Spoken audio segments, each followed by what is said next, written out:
Terima kasih untuk Adel dan seseorang yang tidak ingin disebutkan namanya yang telah mendukung channel ini dengan donasi melalui dompet elektronik yang tertera. Saya sangat menghargai dukungan yang telah kalian berikan. Kali ini kita akan membahas Mugen Tsukiyomi.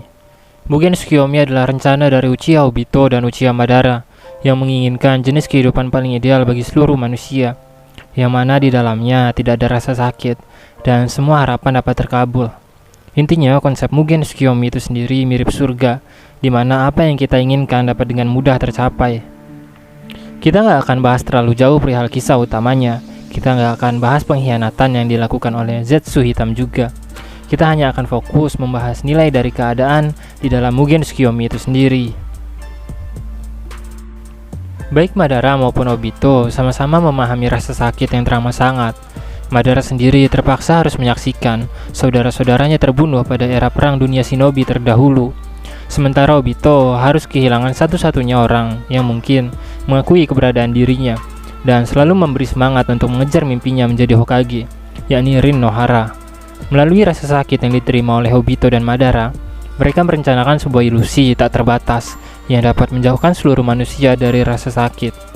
Yang mana di dalam jenis kehidupan yang akan dibangun tersebut, semua orang dapat dengan mudah menjadi bahagia. Tapi sebelum jauh lebih dalam membahas perihal kebahagiaan di dalam dunia Mugen Tsukiyomi, akan jauh lebih baik jika kita membahas kebahagiaan versi Obito dan Madara dulu, sebagai dasar dari pengambilan keputusan mereka untuk menjauhinya. Obito menganggap kenyataan hanya mampu merenggut kebahagiaan yang berusaha manusia bangun. Obito juga memiliki pemahaman bahwa manusia tidak akan pernah dapat saling memahami dan saling mengerti.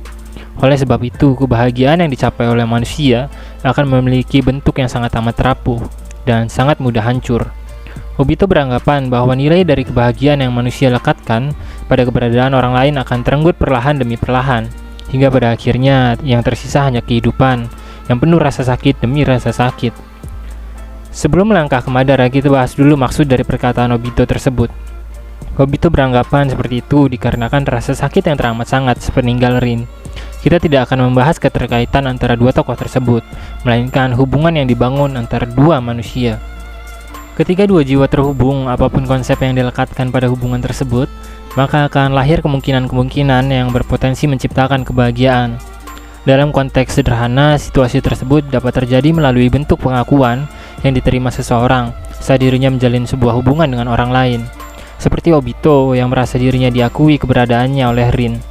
Oleh sebab itu, saat orang yang mengakui keberadaan atau eksistensi kita tersebut direnggut atau menghilang, maka rasa sakit yang teramat sangat akan muncul, bersamaan dengan rasa takut akan kehilangan dirinya sendiri, dikarenakan keberadaan dari dirinya yang berpatok pada pengakuan yang diberikan oleh seseorang yang menghilang tersebut. Situasi tersebut menyebabkan rasa sakit yang berkali-kali lipat dari rasa sakit kehilangan seseorang yang mungkin tidak terlalu terhubung dengan kita. Di sisi lain, Obito juga merupakan seorang idealis yang kuat, yang memiliki cita-cita untuk menjadikan dunia sebagai tempat yang lebih baik. Oleh sebab itu, pemahaman yang diberikan oleh Madara terhadap Obito menjadi salah satu kunci utama dari cara Obito memahami kenyataan dan realitas yang dihadapinya. Madara sendiri adalah seorang rasionalis sejati, yang mana dirinya memandang dunia secara detail dengan beragam kemungkinan-kemungkinan yang berpotensi dapat terjadi dalam kehidupan. Berbeda dengan Hashirama Senju sebagai rival abadinya, yang mana Hashirama cenderung menjadi seorang idealis dengan membentuk kemungkinan-kemungkinan yang dibarengi oleh harapan. Kita akan bahas keterkaitan dua sahabat tersebut suatu saat nanti, antara gelap dan terang, antara harapan dan kenyataan. Kembali ke permasalahan Madara dan Obito. Madara memberi kesadaran terhadap Obito bahwa kenyataan hanya dapat memberi kegelapan dan rasa sakit. Madara juga mengatakan selama ada cahaya, maka ada kegelapan sebagai bayangan, yang dapat diartikan dengan kebahagiaan yang dapat dirasakan oleh sebagian orang, dapat berbanding terbalik dengan rasa sakit, serta penderitaan yang dirasakan oleh orang lain.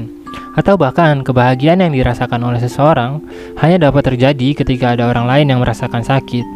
Layaknya cahaya yang hanya akan dianggap indah saat ada kegelapan sebagai korban. Seperti contoh kembang api yang hanya akan indah saat malam, namun akan menjadi biasa saja saat siang, karena cahaya yang dimilikinya tidak bersinggungan dengan kegelapan. Keduanya, baik Madara maupun Obito, meyakini bahwa kenyataan yang manusia hadapi akan selalu dipenuhi dengan penderitaan. Oleh sebab itu, ketika terdapat sebuah kemungkinan akan dunia tanpa rasa sakit, keduanya berusaha sebisa mungkin menggapai hal tersebut. Namun yang sangat disayangkan, permasalahan dalam kehidupan manusia tidak sesederhana itu. Hal tersebut pula lah yang merupakan kesalahan terbesar dari kedua karakter tersebut. Kebahagiaan itu sendiri bukanlah tujuan utama dari manusia, yang dapat dibuktikan dengan subjektivitas atau nilai kebahagiaan yang relatif. Kebahagiaan hanyalah konsep yang terbentuk sebagai penyemangat manusia untuk terus menjalankan hidup dan melakukan apa yang terbaik dalam hidupnya. Kemudian jika kehidupan itu sendiri harus menjadi korban dari kebahagiaan, maka mereka berdua tak memiliki perbedaan dengan ketakutan yang telah mereka bentuk akan jenis penderitaan yang mengorbankan kehidupan. Kemudian dalam konteks rasa sakit, mereka berdua seolah lupa akan nilai terbesar yang dibawa oleh penderitaan itu sendiri, yakni pelajaran dalam hidup, yang mengingatkan kita akan kesalahan yang kita bentuk. Oleh sebab itu, rasa sakit mengajak kita untuk melihat jalan lain, atau kemungkinan lain yang dapat menjadi jalan kita saat melangkah dalam kehidupan. Saat menghilangkan penderitaan itu sendiri dilakukan dengan mengorbankan kesadaran atau bahkan mengorbankan kehidupan, maka tak ada jaminan rasa sakit akan terus menghilang.